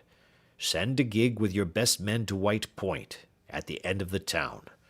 Wait there till 9 o'clock, and then you will see Mr. Halliburtt and your servant." "But how will you manage to effect Mr. Halliburtt's deliverance, and also escape yourself?" "That's my lookout." Dear Crockston, you are going to risk your life, then, to save my father?" "Don't be uneasy, Miss Jenny. I shall risk absolutely nothing, you may believe me." "Well," asked James Playfair, "when must I have you locked up?" "Today, you understand. I demoralize your crew. There is no time to be lost." "Would you like any money? It may be of use to you in the citadel." Money to buy the jailer? Oh, no. It would be a poor bargain. When one goes there, the jailer keeps the money and the prisoner. No, I have surer means than that. However, a few dollars may be useful. One must be able to drink, if needs be." "And intoxicate the jailer?" "No, an intoxicated jailer would spoil everything. No, I tell you I have an idea. Let me work it out." "Here, my good fellow, are $10. "It is too much, but I will return what is over." "Well, then, are you ready?" "Quite ready to be a downright rogue." "Let us go to work, then." "Crockston," said the young girl in a faltering voice, "you are the best man on earth." "I know it," replied the American, laughing good-humoredly. "By the by, Captain, an important item." "What is that?" "If the general proposes to hang your rebel, you know that military men like sharp work." "Well, Crockston?" "Well, you would say that you must think about it." "I promise you I will." The same day, to the great astonishment of the crew, who were not in on the secret, Crockston, with his feet and hands in irons, was taken on shore by a dozen sailors, and half an hour after, by Captain James Playfair's request, he was led through the streets of the town, and, in spite of his resistance, was imprisoned in the citadel. During this and the following days the unloading of the Dolphin was rapidly accomplished. The steam cranes lifted out the European cargo to make room for the native goods. The people of Charleston, who were present at this interesting work, helped the sailors, whom they held in great respect, but the captain did not leave the brave fellows much time for receiving compliments. He was constantly behind them, and urged them on with a feverish activity, the reason of which the sailors could not suspect. 3 days later, on the 18th of January, the first bales of cotton began to be packed in the hold. Although James Playfair troubled himself no more about it, the firm of Playfair and Company were making an excellent bargain, having obtained the cotton which encumbered the Charleston wharves at very far less than its value. In the meantime no news had been heard of Crockston. Jenny, without saying anything about it, was a prey to incessant fears. Her pale face spoke for her, and James Playfair endeavoured his utmost to ease her mind. "I have all confidence in Crockston," said he. "He is a devoted servant, as you must know better than I do, Miss Jenny. You must make yourself quite at ease. Believe me, in 3 days you will be folded in your father's arms." "Ah, Mr. James," cried the young girl, "how can I ever repay you for such devotion? How shall we ever be able to thank you?" "I will tell you when we are in English seas," replied the young captain. Jenny raised her tearful face to him for a moment, then her eyelids drooped, and she went back to her cabin. James Playfair hoped that the young girl would know nothing of her father's terrible situation until he was in safety, but she was apprised of the truth by the involuntary indiscretion of a sailor. The reply from the Richmond cabinet had arrived by a courier who had been able to pass the line of outposts.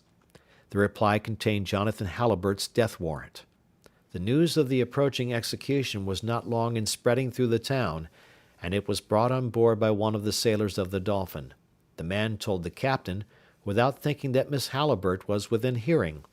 The young girl uttered a piercing cry, and fell unconscious on the deck. James Playfair carried her to her cabin, but the most assiduous care was necessary to restore her to life. When she opened her eyes again, she saw the young captain, who, with a finger on his lips, enjoined absolute silence. With difficulty she repressed the outburst of her grief, and James Playfair, leaning towards her, said gently, "Jenny, in 2 hours your father will be in safety near you, or I shall have perished in endeavouring to save him." Then he left the cabin, saying to himself, "And now he must be carried off at any price, since I must pay for his liberty with my own life and those of my crew." The hour for action had arrived. The loading of the cotton cargo had been finished since morning. In 2 hours the ship would be ready to start. James Playfair had left the North Commercial Wharf and gone into the roadstead, so that he was ready to make use of the tide, which would be high at 9 o'clock in the evening. It was 7 o'clock when James left the young girl, and began to make preparations for departure. Until the present time the secret had been strictly kept between himself, Crockston, and Jenny, but now he thought it wise to inform Mr. Mathew of the situation of affairs, and he did so immediately. "Very well, sir," replied Mr. Mathew, without making the least remark, "and 9 o'clock is the time." "9 o'clock, and have the fires lit immediately, and the steam got up." "It shall be done, captain." "The Dolphin may remain at anchor. We will cut our moorings and sheer off, without losing a moment." "Just so." "Have a lantern placed at the mainmast head. The night is dark and will be foggy. We must not risk losing our way in returning. You had better have the bell for starting rung at 9 o'clock." "Your orders shall be punctually attended to, captain." "And now, Mr. Mathew, have a shore boat manned with 6 of our best men. I am going to set out directly for White Point. I leave Miss Jenny in your charge, and may God protect us." "May God protect us," repeated the first officer. Then he immediately gave the necessary orders for the fires to be lighted, and the shore boat provided with men. In a few minutes the boat was ready, and James Playfair, after bidding Jenny good-bye, stepped into it, whilst at the same time he saw volumes of black smoke issuing from the chimneys of the ship, and losing itself in the fog. The darkness was profound. The wind had fallen, and in the perfect silence the waters seemed to slumber in the immense harbour, whilst a few uncertain lights glimmered through the mist. James Playfair had taken his place at the rudder, and with a steady hand he guided his boat towards White Point. It was a distance of about 2 miles. During the day James had taken his bearings perfectly, so that he was able to make direct for Charleston Point. 8 o'clock struck from the church of St. Philip when the shore boat ran aground at White Point. There was an hour to wait before the exact time fixed by Crockston. The quay was deserted, with the exception of the sentinel pacing to and fro on the south and east batteries. James Playfair grew impatient, and the minutes seemed hours to him. At 8:30 he heard the sound of approaching steps. He left his men with their oars clear and ready to start, and went himself to see who it was. But he had not gone 10 feet when he met a band of coastguards, in all about 20 men. James drew his revolver from his waist, deciding to make use of it, if needs be. But what could he do against these soldiers who were coming on to the quay? The leader came up to him, and seeing the boat, asked, "Whose craft is that?" "It is a gig belonging to the Dolphin," replied the young man. "And who are you?" "Captain James Playfair." I thought you had already started, and were now in the Charleston channels. I am ready to start. I thought even now to be on my way, but, persisted the Coast Guard. A bright idea shot through James's mind, and he answered, "One of my sailors is locked up in the citadel, and to tell the truth, I had almost forgotten him. Fortunately, I thought of him in time, and I have sent my men to bring him." "Ah, that troublesome fellow. You wish to take him back to England?" "Yes." "He might as well be hung here as there," said the Coast Guard, laughing at his joke. "So I think," said James Playfair, "but it is better to have the thing done in the regular way." "Not much chance of that, Captain, when you have to face the Morris Island batteries." "Don't alarm yourself. I got in, and I'll get out again." "Prosperous voyage to you." "Thank you." With this the men went off, and the shore was left silent. At this moment 9 o'clock struck. It was the appointed moment. James felt his heart beat violently. A whistle was heard. He replied to it. Then he waited, listening, with his hand up to enjoin perfect silence on the sailors. A man appeared enveloped in a large cloak, and looking from one side to another. James ran up to him. "Mr. Halliburtt?" "I am he," replied the man with the cloak. "God be praised!" cried James Playfair. "Embark without losing a minute. Where is Crockston?" "Crockston?" exclaimed Mr. Halliburtt, amazed. "What do you mean?" "The man who has saved you and brought you here was your servant Crockston." "The man who came with me was the jailer from the citadel," replied Mr. Halliburtt. "The jailer?" cried James Playfair. Evidently he knew nothing about it, and a thousand fears crowded in his mind. "Quite right, the jailer," cried a well-known voice. "The jailer is sleeping like a top in my cell." "Crockston! You! Can it be you?" exclaimed Mr. Halliburtt. "No time to talk now, master. We will explain everything to you afterwards. It is a question of life or death. Get in quick." The three men took their places in the boat. "Push off!" cried the captain. Immediately the 6 oars dipped into the water. The boat darted like a fish through the waters of Charleston harbor. End of chapter.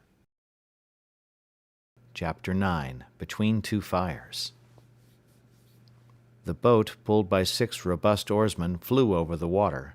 The fog was growing dense, and it was with difficulty that James Playfair succeeded in keeping to the line of his bearings. Crockston sat at the bows, and Mr. Halliburtt at the stern, next the captain. The prisoner, only now informed of the presence of his servant, wished to speak to him, but the latter enjoined silence.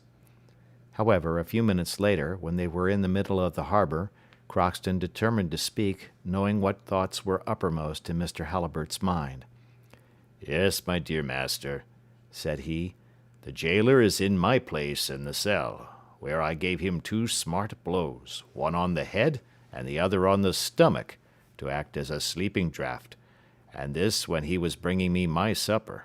There is gratitude for you. I took his clothes and his keys, found you, and let you out of the citadel under the soldiers' noses. That is all I have done." "But my daughter?" asked Mr. Halliburtt. "Is on board the ship which is going to take you to England." "My daughter there? There?" cried the American, springing from his seat. "Silence!" replied Crockston. "A few minutes, and we shall be saved." The boat flew through the darkness, but James Playfair was obliged to steer rather by guess, as the lanterns of the Dolphin were no longer visible through the fog. He was undecided what direction to follow, and the darkness was so great that the rowers could not even see to the end of their oars. "Well, Mr. James," said Crockston. "We must have made more than 1.5 miles," replied the captain. "You don't see anything, Crockston?" "Nothing. Nevertheless, I have good eyes, but we shall get there all right. They don't suspect anything out there." These words were hardly finished when the flash of a gun gleamed for an instant through the darkness, and vanished in the mist. "A signal!" cried James Playfair. "Phew!" exclaimed Crockston. "It must have come from the citadel. Let us wait." A second, then a third shot was fired in the direction of the first, and almost the same signal was repeated a mile in front of the gig. "That is from Fort Sumter," cried Crockston, "and it is the signal of escape. Urge on the men. Everything is discovered." "Pull for your lives, my men!" cried James Playfair, urging on the sailors. "Those gunshots cleared my route. The Dolphin is 800 yards ahead of us. Stop! I hear the bell on board. Hurrah! There it is again. 20 pounds for you if we are back in 5 minutes." The boat skimmed over the waves under the sailors' powerful oars. A cannon boomed in the direction of the town. Crockston heard a ball whiz past them. The bell on the Dolphin was ringing loudly. A few more strokes and the boat was alongside. A few more seconds and Jenny fell into her father's arms. The gig was immediately raised, and James Playfair sprang on to the poop. "Is the steam up, Mr. Matthew?" "Yes, Captain." "Have the moorings cut at once." A few minutes later the two screws carried the steamer towards the principal channel, away from Fort Sumter. "Mr. Matthew," said James, "we must not think of taking the Sullivan Island channel. We should run directly under the Confederate guns. Let us go as near as possible to the right side of the harbor, out of the range of the Federal batteries. Have you a safe man at the helm?" "Yes, Captain." "Have the lanterns and fires on deck extinguished. There is a great deal too much light, but we cannot help the reflection from the engine rooms." During this conversation the Dolphin was going at a great speed, but in altering her course to keep to the right side of the Charleston harbor, she was obliged to enter a channel which took her for a moment near Fort Sumter, and when scarcely half a mile off all the guns bearing on her were discharged at the same time, and a shower of shot and shell passed in front of the Dolphin with a thundering report. "Too soon, stupids!" cried James Playfair, with a burst of laughter. Make haste, Mr. Engineer! We shall get between two fires." The stokers fed the furnaces, and the Dolphin trembled all over with the effort of the engine, as if she was on the point of exploding. At this second a second report was heard, and another shower of balls whizzed behind the Dolphin. "Too late, stupids!" cried the young captain with a regular roar. Then Crockston, who was standing on the poop, cried, "That one's past. A few minutes more, and we shall have done with the Rebs." "Then do you think we have nothing more to fear from Fort Sumter?" asked James. "Nothing at all, but everything from Fort Moultrie, at the end of Sullivan Island, but they will only get a chance at us for half a minute, and then they must choose their time well, and shoot straight if they want to reach us. We are getting near." "Right. The position of Fort Moultrie will allow us to go straight for the principal channel. Fire away, then, fire away." At the same moment, and as if in obedience to James Playfair, the fort was illuminated by a triple line of lightning. A frightful crash was heard, then a crackling sound on board the steamer. "Touched this time!" exclaimed Crockston. "Mr. Matthew!" cried the captain to his second, who was stationed at the bows. "What has been damaged?" "The bowsprit broken." "Any wounded?" "No, Captain." "Well, then, the mast may go to Jericho, straight into the pass, straight, and steer towards the island." "We have passed the Rebs," cried Crockston, "and if we must have balls in our hull, I would much rather have the Northerners. They are more easily digested." In fact, the Dolphin could not yet consider herself out of danger, for, if Morris Island was not fortified with the formidable pieces of artillery which were placed there a few months later, nevertheless its guns and mortars could easily have sunk a ship like the Dolphin. The alarm had been given to the Federals on the island and to the blockading squadron by the firing from Forts Sumter and Moultrie. The besiegers could not make out the reason of this night attack. It did not seem to be directed against them. However, they were obliged to consider it so, and were ready to reply. It occupied James Playfair's thoughts whilst making towards the passes of Morris Island, and he had reason to fear, for in a quarter of an hour's time lights gleamed rapidly through the darkness. A shower of small shell fell round the steamer, scattering the water over her bulwarks. Some of them even struck the deck of the Dolphin, but not on their points, which saved the ship from certain ruin. In fact, these shell, as it was afterwards discovered, could break into 100 fragments, and each cover a superficial area of 120 square feet with Greek fire, which would burn for 20 minutes, and nothing could extinguish it. One of these shell alone could set a ship on fire. Fortunately for the Dolphin, they were a new invention, and as yet far from perfect. Once thrown into the air, a false rotary movement kept them inclined, and when falling, instead of striking on their points, where there is the percussion apparatus, they fell flat. This defect in construction alone saved the Dolphin. The falling of these shells did her little harm, and under the pressure of her overheated boilers she continued to advance into the pass. At this moment, and in spite of his orders, Mr. Halliburtt and his daughter went to James Playfair on the poop. The latter urged them to return to their cabins, but Jenny declared that she would only remain by the captain. As for Mr. Halliburtt, who had just learnt all the noble conduct of his deliverer, he pressed his hand without being able to utter a word. The Dolphin was speeding rapidly towards the open sea. There were only 3 miles more before she would be in the waters of the Atlantic. If the pass was free at its entrance, she was saved. James Playfair was wonderfully well acquainted with all the secrets of Charleston Bay, and he guided his ship through the darkness with an unerring hand. He was beginning to think his daring enterprise successful, when a sailor on the forecastle cried, "A ship!" "A ship?" cried James. "Yes, on the larboard side." The fog had cleared off, and a large frigate was seen making towards the pass, in order to obstruct the passage of the Dolphin.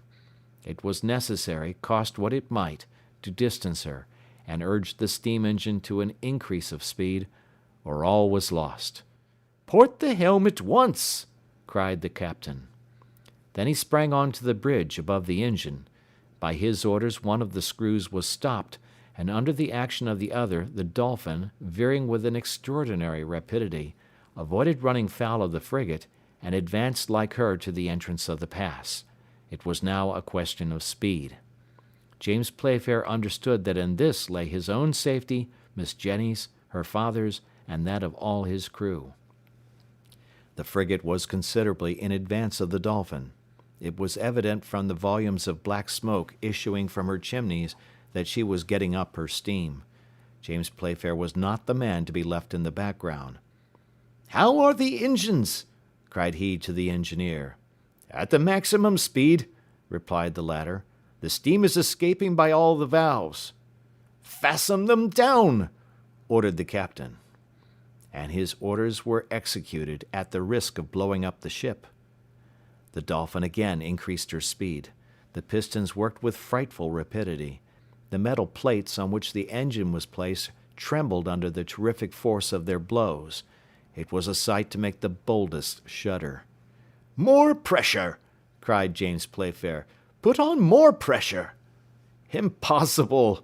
replied the engineer. "The valves are tightly closed. Our furnaces are full up to the mouths." "What difference? Fill them with cotton soaked in spirits. We must pass that frigate at any price." At these words the most daring of the sailors looked at each other, but did not hesitate. Some bales of cotton were thrown into the engine room, a barrel of spirits broached over them, and this expensive fuel placed, not without danger, in the red-hot furnaces. The stokers could no longer hear each other speak for the roaring of the flames. Soon the metal plates of the furnaces became red-hot. The pistons worked like the pistons of a locomotive. The steam gauge showed a frightful tension. The steamer flew over the water, her boards creaked, and her chimneys threw out volumes of smoke mingled with flames. She was going at a headlong speed, but, nevertheless, she was gaining on the frigate, passed her, distanced her, and in 10 minutes was out of the channel. Saved!" cried the captain. "Saved!" echoed the crew, clapping their hands. Already the Charleston beacon was disappearing in the southwest. The sound of firing from the batteries grew fainter, and it might with reason be thought that the danger was all past, when a shell from a gunboat cruising at large was hurled whizzing through the air. It was easy to trace its course, thanks to the line of fire which followed it. There was a moment of anxiety impossible to describe. Every one was silent, and each watched fearfully the arch described by the projectile. Nothing could be done to escape it, and in a few seconds it fell with a frightful noise on the foredeck of the Dolphin. The terrified sailors crowded to the stern, and no one dared move a step whilst the shell was burning with a brisk crackle. But one brave man alone among them ran up to the formidable weapon of destruction. It was Crockston. He took the shell in his strong arms, whilst showers of sparks were falling from it. Then, with a superhuman effort, he threw it overboard. Hardly had the shell reached the surface of the water when it burst with a frightful report. "Hurrah! Hurrah!" cried the whole crew of the Dolphin unanimously, whilst Crockston rubbed his hands. Some time later the steamer sped rapidly through the waters of the Atlantic. The American coast disappeared in the darkness, and the distant lights which shot across the horizon indicated that the attack was general between the batteries of Morris Island and the forts of Charleston Harbor. End of chapter. Chapter 10. St. Mungo. The next day at sunrise the American coast had disappeared. Not a ship was visible on the horizon, and the Dolphin, moderating the frightful rapidity of her speed, made quietly towards the Bermudas. It is useless to recount the passage across the Atlantic, which was marked by no accidents, and 10 days after the departure from Queenstown, the French coast was hailed. What passed between the captain and the young girl may be imagined, even by the least observant individuals. How could Mr. Halliburtt acknowledge the devotion and courage of his deliverer, if it was not by making him the happiest of men? James Playfair did not wait for English seas to declare to the father and daughter the sentiments which overflowed his heart, and, if Crockston is to be believed, Miss Jenny received his confession with a happiness she did not try to conceal. Thus it happened that on the 14th of February a numerous crowd was collected in the dim aisles of St. Mungo, the old cathedral of Glasgow. There were seamen, merchants, manufacturers, magistrates, and some of every denomination gathered here. There was Miss Jenny in bridal array, and beside her the worthy Crockston, resplendent in apple-green clothes, with gold buttons, whilst Uncle Vincent stood proudly by his nephew. In short, they were celebrating the marriage of James Playfair, of the firm of Vincent Playfair and Company, of Glasgow, with Miss Jenny Halliburtt, of Boston. The ceremony was accomplished amidst great pomp. Everyone knew the history of the Dolphin, and everyone thought the young captain well recompensed for his devotion. He alone said that his reward was greater than he deserved. In the evening there was a grand ball and banquet at Uncle Vincent's house, with a large distribution of shillings to the crowd collected in Gordon Street. Crockston did ample justice to this memorable feast, while keeping himself perfectly within bounds. Every one was happy at this wedding, some at their own happiness, and others at the happiness around them, which is not always the case at ceremonies of this kind. Late in the evening, when the guests had retired, James Playfair took his uncle's hand. "Well, Uncle Vincent," said he to him. "Well, nephew James." "Are you pleased with the charming cargo I brought you on board the Dolphin?" continued Captain Playfair, showing him his brave young wife. "I am quite satisfied," replied the worthy merchant. "I have sold my cotton at 375 per cent. profit." End of chapter. End of the book.